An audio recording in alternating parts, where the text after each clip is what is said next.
Hi friends, welcome to Fragrance of my life. இன்னைக்கு நம்ம பார்க்க போற ரெசிபி அன்றாடம் நம்ம வீட்ல செய்யிறது தான். வெண் பொங்கல் எப்படி செய்யறதுன்னு தான் பார்க்க போறோம்.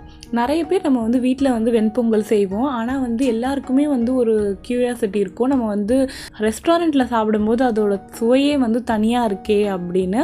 இப்போ அந்த மாதிரி எப்படி செய்யறதுன்னு தான் நான் சொல்ல போறேன். நான் சொல்கிற டிப்லாம் ஃபாலோ பண்ணாலே நீங்கள் ஃபேமஸ் ரெஸ்டாரண்ட்டில் எப்படி பொங்கல் இருக்குமோ அந்த மாதிரி நீங்கள் வீட்டிலே செய்யலாம். இப்போ வாங்க அதுக்கு தேவையான இன்க்ரீடியன்ட்ஸ் என்னென்னு பார்ப்போம். பச்சரிசி, பாசிப்பருப்பு, பெருங்காயம், மிளகு, ஜீரகம், நெய், இஞ்சி, முந்திரி, கருவேப்பிலை, இதுதான் இதுக்கு தேவையான இன்க்ரீடியன்ட்ஸ். அரிசி 1 கப் எடுத்திங்கன்னா நம்ம பாசிப்பருப்பு 1/2 கப் எடுக்கணும். அப்போ தான் பொங்கல் நல்லா சுவையாக இருக்கும். 1 டம்ளர் அரிசி 1/2 டம்ளர் பாசிப்பருப்பு எடுத்துருக்கோம். இதுக்கு பார்த்திங்கன்னா நம்ம 3.25 மடங்கு தண்ணி ஊற்றணும். இப்போ இந்த 1.5 டம்ளர் அரிசி அண்ட் பாசிப்பருப்பு சேர்த்து அதுக்கு 5 டம்ளர் தண்ணி ஊற்றிருக்கேன். இதுவே நீங்கள் 2.5 டம்ளர் எடுத்திங்கன்னா அதுக்கு 10 டம்ளர் தண்ணி ஊற்றணும். இந்த தண்ணி ஊற்றுறதுக்கு முன்னாடி ஃபஸ்ட்டு 1 மணி நேரத்துக்கு முன்னாடியே அரிசியும் பருப்பையும் நல்லா கழுவி ஊற வச்சுருங்க.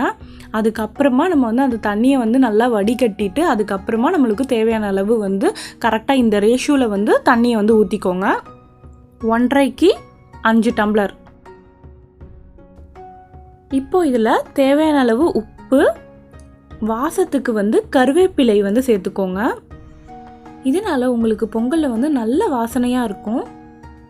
இப்போது குக்கர் மூடி போட்டு மூடிட்டு வெயிட் போட்டுட்டு ஒரு 3 விசில் கரெக்டாக விடுங்க, போதும்.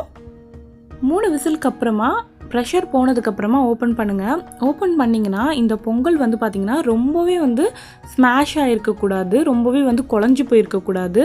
ஒரு 90% குழஞ்சி போயிருக்கணும். ஒரு 10% உதிரி உதிரியாக இருக்கணும்.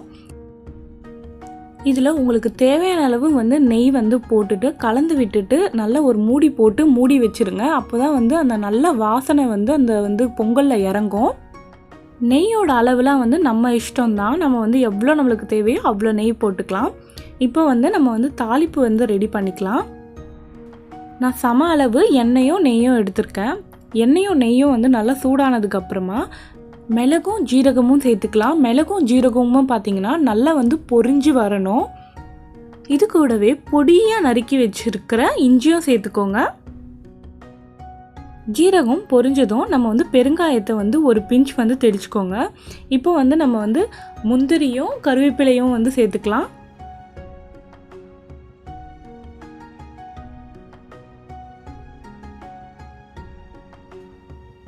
முந்திரி கொஞ்சம் கோல்டன் ப்ரௌன் ஆகிற வரைக்கும் வதக்கிக்கோங்க.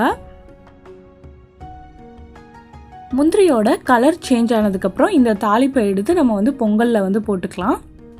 இதை பொங்கலில் போட்டோடனே நம்ம கலந்து விட தேவையில்ல. ஒரு 5 நிமிஷத்துக்கு நம்ம அப்படியே மூடி வச்சிடலாம். அதுக்கு அப்புறமா நம்ம எடுத்து நல்லா பொங்கலில் நல்லா கலந்து விட்டுக்கலாம்.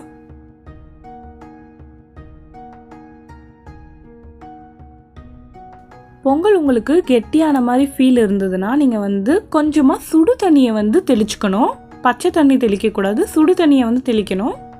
அவ்வளோதாங்க, ரெஸ்டாரண்ட் ஸ்டைலில் சூப்பராக பொங்கல் கமன்னு ரெடி ஆகிடுச்சு.